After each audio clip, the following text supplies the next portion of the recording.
नमस्कार साथियों, कुंजल क्लासेज में आपका स्वागत है। और आज हम बात करेंगे राजस्थान में नारियों की भूमिका या महिलाओं का योगदान क्या रहा है।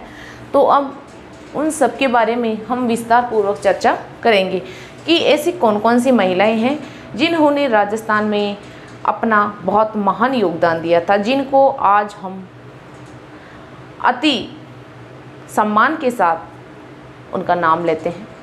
तो उन महिलाओं का क्या क्या योगदान रहा है, कौन कौन सी वो महिलाएं हैं जिनके योगदान को हम आज याद करने वाले हैं। तो सबसे पहले आप क्लास को लाइक, शेयर और सब्सक्राइब ज़रूर कर दें।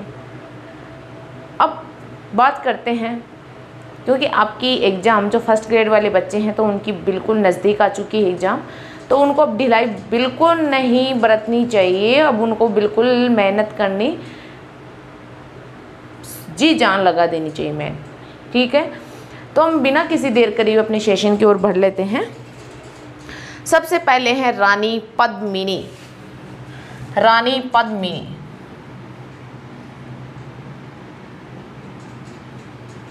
रानी पद्मिनी, इसका नाम आप सब लोगों ने सुना होगा कि ये सिंहल द्वीप के राजा गंधर्व सेन और चंपावती की पुत्री थी और चित्तौड़ के राजा रतन सिंह की अति सुंदरी रानी थी।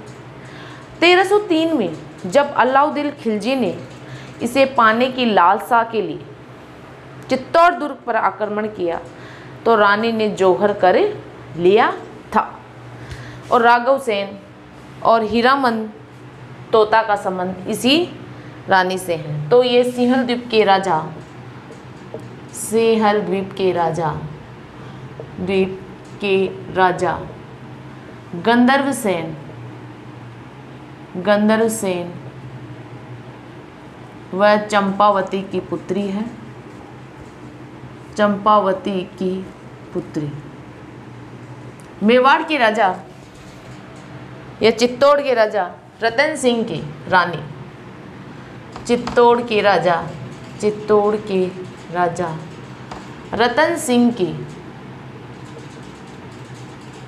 रानी 1303 में अलाउद्दीन खिलजी ने इसे पाने के लिए पाने हेतु आक्रमण किया तो रानी ने जौहर कर लिया। तो रानी ने जौहर कर लिया और राघव चेतन और हीरामन तोता इसी के दरबार में थे, है ना। तो पहले क्या हुआ करता था कि कोई भी दुराचारी राजा, क्योंकि जो सही राजा होते थे वो तो किसी महिला पर बुरी नज़र नहीं डालते थे। जो दुराचारी राजा थे, जो अलाउद्दीन खिलजी थे, मुस्लिम थे, तो इन्होंने इसके बारे में सुना, इनको देखा, तो इसको पाने के लिए चित्तौड़गढ़ दुर्ग पर आक्रमण कर दिया। तो रानी अपने शीलत्व की रक्षा के लिए, अपनी इज्जत के लिए, रानी ने सोचा मैं इसको जीत नहीं सकती हूँ, तो वो फिर जल जौहर या अग्नि जौहर कर लेती थी, या तो वो जल के कुंड में कूदकर आत्मदाह कर लेती थी, या फिर जलती अग्नि में कूदकर अपनी जीवन लीला समाप्त कर लेती थी। इसे जौहर कहते हैं। तो ये सिंहल द्वीप के राजा गंधर्व सेन की और चंपावती की पुत्री है। चित्तौड़ के राजा रतन सिंह की रानी है। 1303 में अलाउद्दीन खिलजी ने इसे पाने के लिए आक्रमण किया तो रानी ने जौहर कर ली। और राघव चेतन और हीरामन तोता इसी रानी के दरबार में थे। तो ये चीज़ें आपको अच्छे से समझ में आ गई होगी, आप इसका स्क्रीनशॉट ले लीजिए। फिर हम आगे बढ़ते हैं। क्योंकि पहले की जो रानियां महिलाएं हुआ करती थी वो बहुत दबंग हुआ करती थी।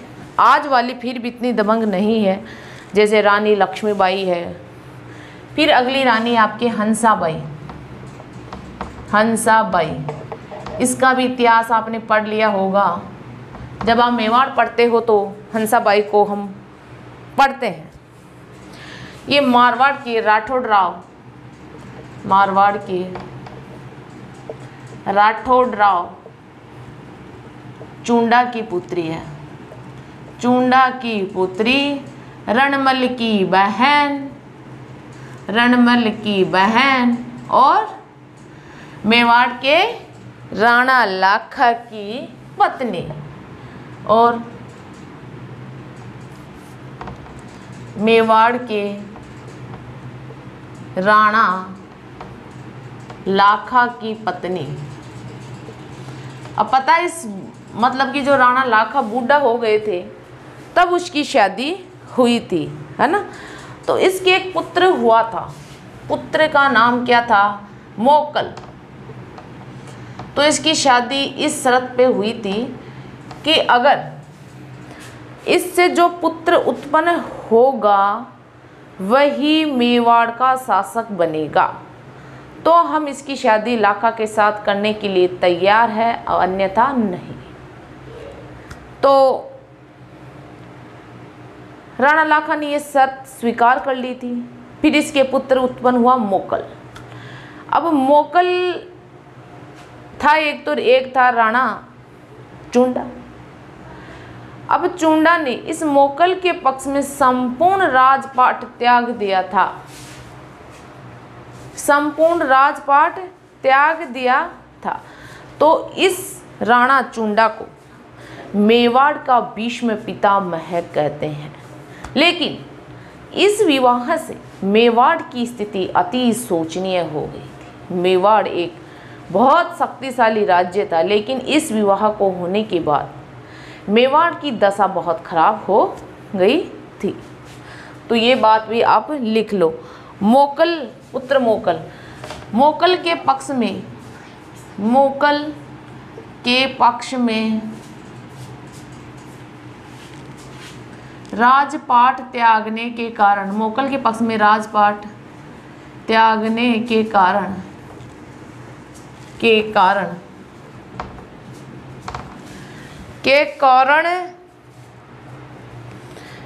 किसको? चुंडा को मेवाड़ का भीष्म पितामह कहते हैं। चुंडा को मेवाड़ का भीष्म पितामह कहते हैं। ये क्वेश्चन बना हुआ क्वेश्चन है। ये बिना कहते तो कर मिला करे जब खिड़की माँ धीरे से कर मिला करे। चुंडा को मेवाड़ का भीष्म पितामह कहते हैं। ये क्वेश्चन बना हुआ है।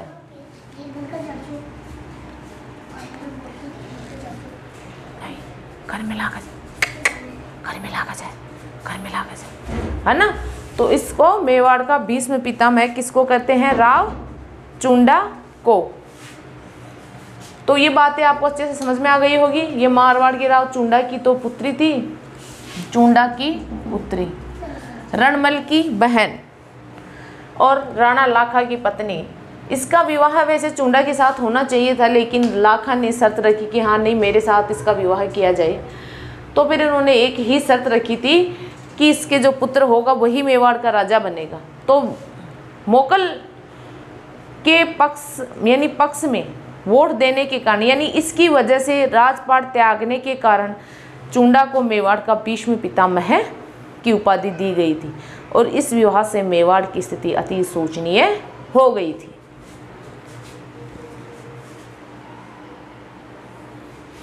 क्लियर?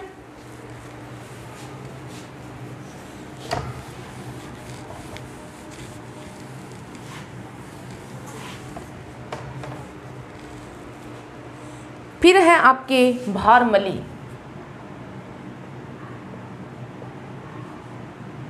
भारमली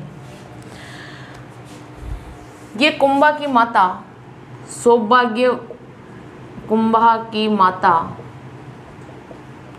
सौभाग्य देवी की दासी है, देवी की दासी थी। और रणमल की प्रेयसी जो अभी हमने पढ़ा हंसाबाई का भाई था रणमल, तो रणमल की ये प्रेयसी थी यानी प्रेमिका, रणमल की प्रेयसी भारमली, है ना। तो अब पुत्र हंसाबाई का पुत्र मोकल मेवाड़ का राजा बन गया था, तो मारवाड़ वाले आते कि हमारा भांजा क्या है, मेवाड़ का शासक। तो भारमली ने ये भेद खोला कि रणमल और मोकल मामा भांजा दोनों मिलकर कुछ भी कर सकते हैं, इसलिए उसने भेद खोला कि कुछ ही दिनों में मेवाड़ पे मारवाड़ का आक्रमण हो जाएगा, यानी अधिकार हो जाएगा, यानी मारवाड़ मेवाड़ को अपने में मिला लेगा। ये भेद खोला था भारमली ने। फिर क्या हुआ, तो कुंभा ने महपा पवार से रणमल की हत्या करवाई। जो मोकल का मामा था रणमल, उसकी हत्या करवाई कुंभा ने महपा पवार से।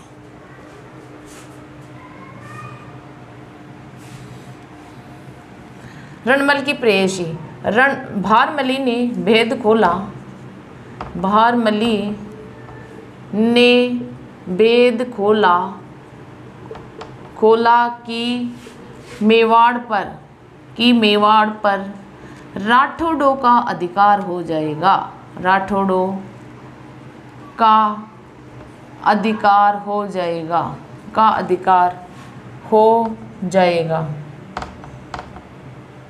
यानी मेवाड़ पे राठौड़ों का अधिकार हो जाएगा। तो कुंभा ने महपा पवार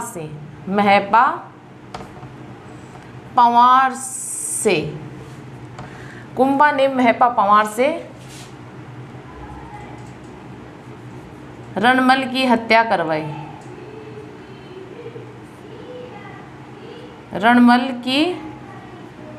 करवाई, हत्या करवाई। देखो ऐसे ऐसे पासे चलते हैं इसमें। क्लियर? आप इसका स्क्रीनशॉट ले लीजिए। समझ में तो आ रहा है ना आपके? अच्छे से क्लियर होना चाहिए। यहां से क्वेश्चन बनता है, देखो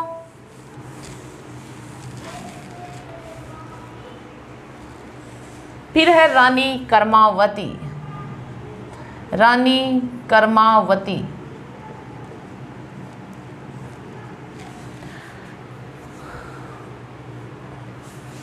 यह है हाड़ा राव नर्बद की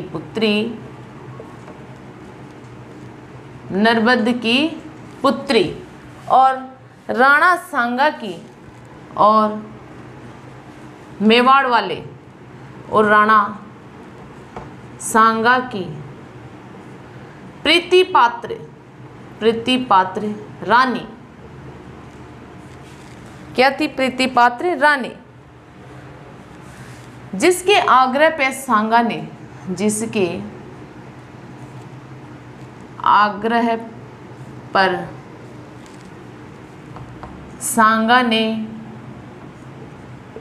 रणथंभौर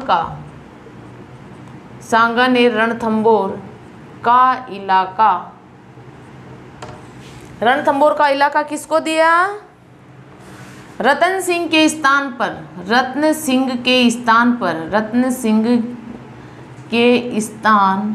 पर विक्रमादित्य व उदय सिंह द्वितीय को दिया। देख लो, ये दोनों कर्मावती के पुत्र थे, विक्रमादित्य और उदय सिंह द्वितीय, ये दोनों इस रानी के पुत्र थे। तो उत्तराधिकारी तो रतन सिंह होना चाहिए था, बड़ा ये था, ये छोटे थे, लेकिन रानी इनके ऊपर दबाव डाली सांगा जी के ऊपर, और सांगा ने इनको राजा बना दिए। फिर बूंदी हाड़ा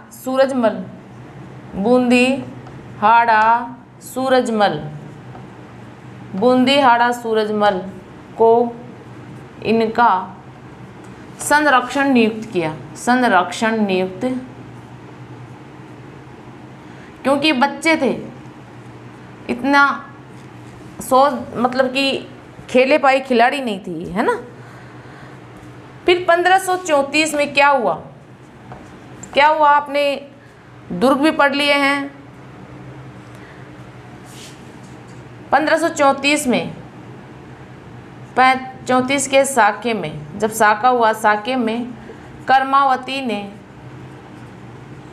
कर्मावती ने हुमायूं को राखी भेजी थी, हुमायूं को सहायता हेतु राखी भेजी, को सहायता हेतु राखी भेजी,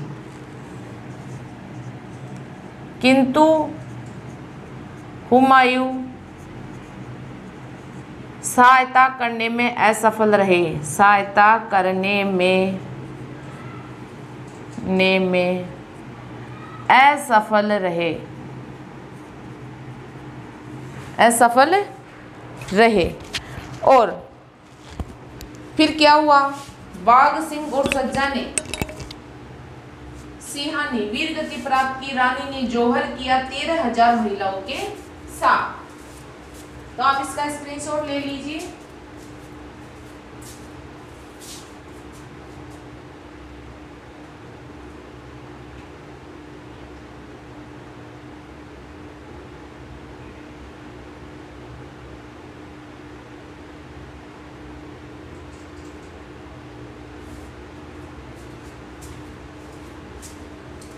क्योंकि जब क्रम व्यवस्था ढंग से चलती है तो कोई दिक्कत नहीं आती है, लेकिन क्रम व्यवस्था महिलाओं के कहने से बदल जाती है तो फिर कई संकट सामने आते हैं। इसलिए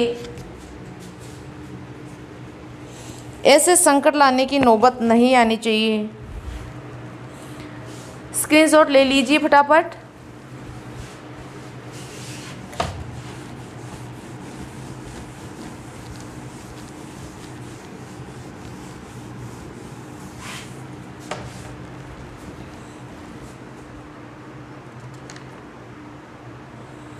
फिर है आपकी गोराधाय, पन्नाधाय पढ़ लो, गोराधाय पढ़ लो, पन्नाधाय पढ़ लो आप, पन्नाधाय, है ना। पन्नाधाय के बारे में आपने जो छोटी क्लास से पढ़ी होगी तब आपने पढ़ा होगा पन्नाधाय के बारे में। ये चित्तौड़ के राजा हरचंद हांकला की पुत्री, चित्तौड़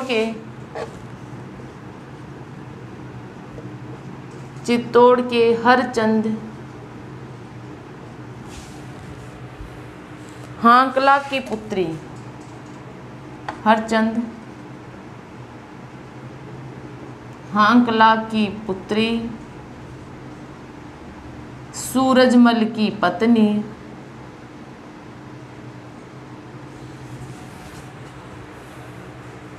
सूरजमल चौहान की पत्नी थी। कौन? गोरा, आपके पन्नाधाय चौहान की पत्नी। इसने भी अपने पुत्र का बलिदान दिया था, ने अपने पुत्र चंदन का बलिदान देकर दासी पुत्र बनवीर से बचाया था। चौहान की पत्नी ने अपने पुत्र चंदन का बलिदान देकर,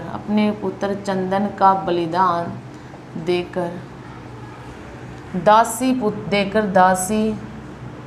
पुत्र चौहान की पत्नी अपने पुत्र चंदन का बलिदान देकर किसको बचाया था? देकर दासी पुत्र, अपने पुत्र चंदन का बलिदान देकर उदय सिंह द्वितीय जो कर्मावती का पुत्र था, को दासी पुत्र बनवीर से बचाया था, है ना। इसने अपने पुत्र को सुला दिया था कुंभल उदय सिंह द्वितीय के स्थान पर और दासी पुत्र बनवीर से बचाया। फिर उदय सिंह को लेकर यह कुंभल नेर पहुंची थी। उदय सिंह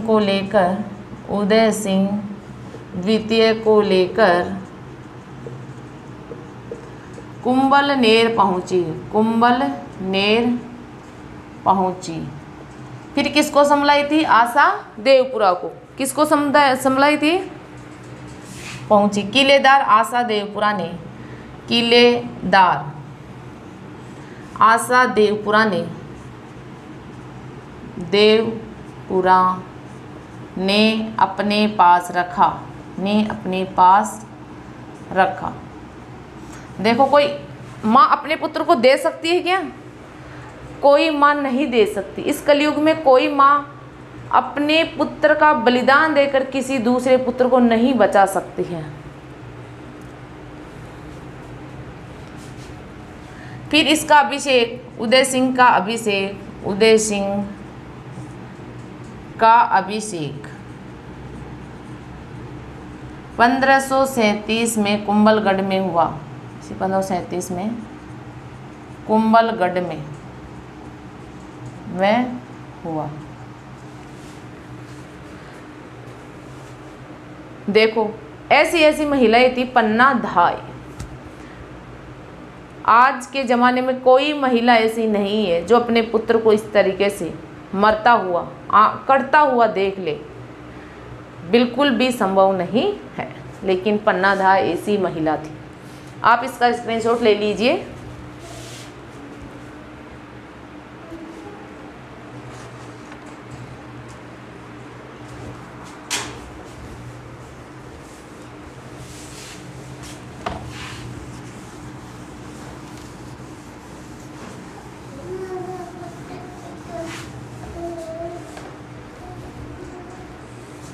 फिर देखो, अगली एक धाय और आएगी गोरा धाय।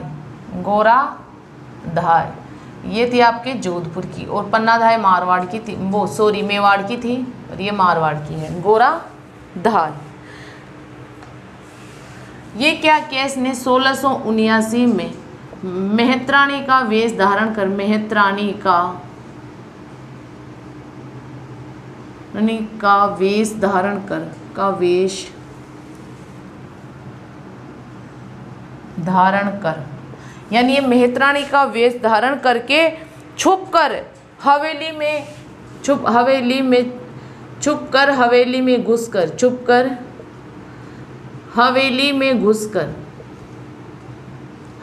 में घुसकर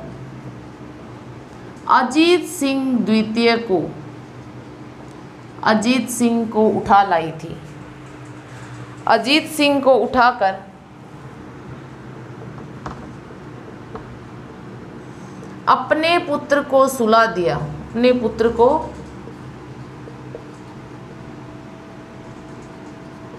सुला दिया, यानी अजीत सिंह की जगह अपने पुत्र को ये सुला दी। और फिर अजीत को कालबेलिया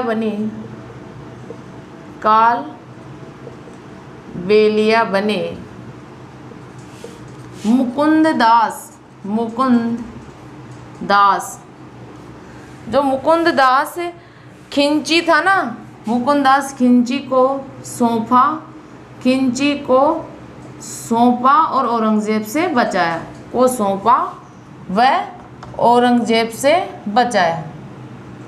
और औरंगजेब से बचाया। देख लो,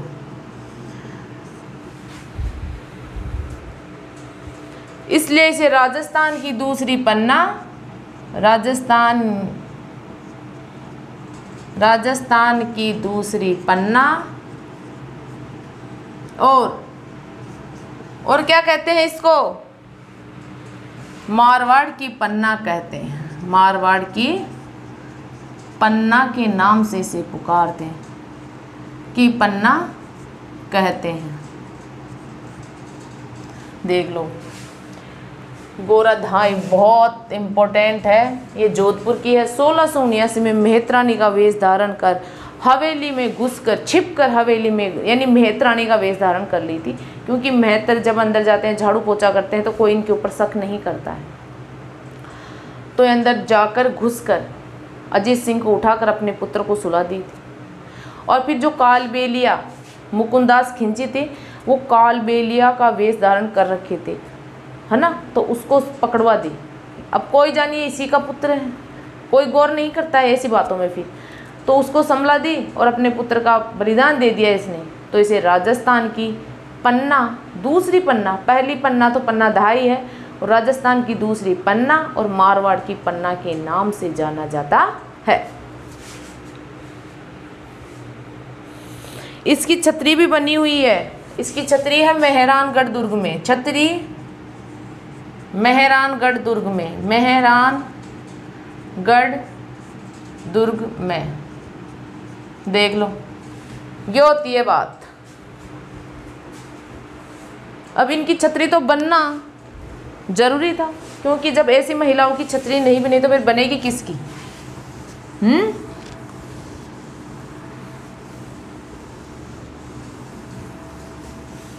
इसलिए इन महिलाओं को आज कलयुग में याद किया जा रहा है, क्योंकि इनके बलिदान की वजह से, इनका बलिदान इतना खतरनाक था, इसी वजह से इन महिलाओं को आज हम याद कर रहे हैं बड़े गर्व से।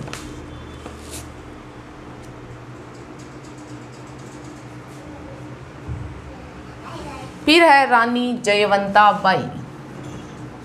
रानी जयवंता बाई, ये कौन थी जयवंता बाई?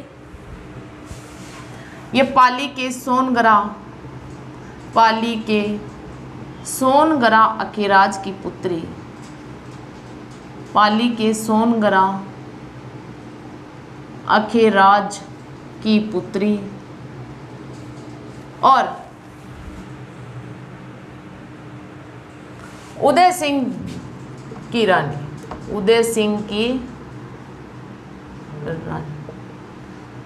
इसके पुत्र का नाम था, क्या नाम था? प्रताप, महाराणा प्रताप।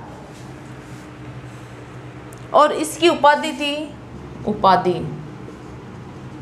थी इसकी राजस्थान की जीजाबाई, राजस्थान की जीजाबाई। किसको कहते हैं राजस्थान की जीजाबाई? रानी जयवंता बाई। जय यानी जयवंता और जय यानी जीजाबाई। तो ये थी प्रताप की माता जयवंता बाई। तो ले लीजिए इसका भी स्क्रीनशॉट।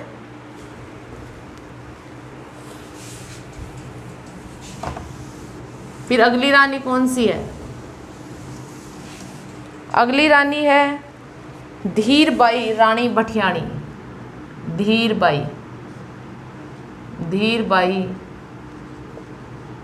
रानी भटियाणी, रानी भटियाणी।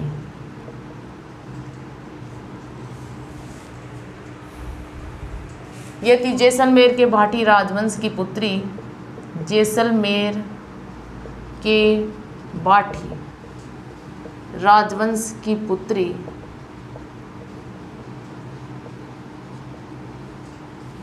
और उदय सिंह की दूसरी रानी, उदय सिंह की दूसरी रानी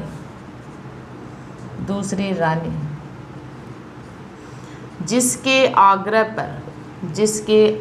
पर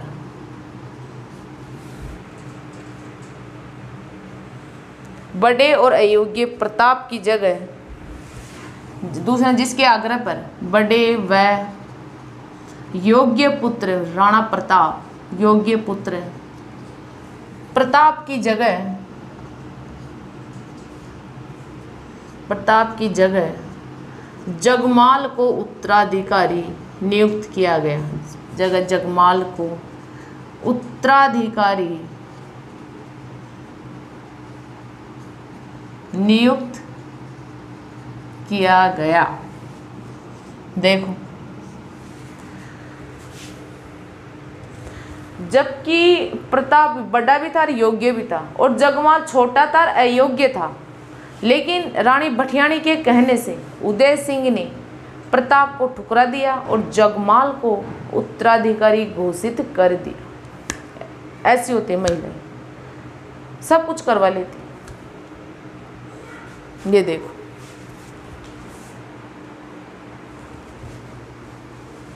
ऐसी खतरनाक होती है महिलाएं।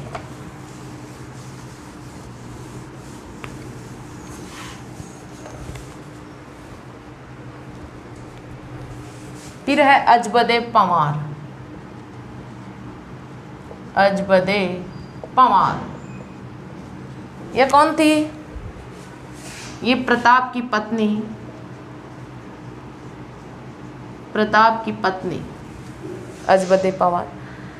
पति के मनोबल को, पति के मनोबल को बढ़ाने के लिए, पति के मनोबल को बढ़ाने के लिए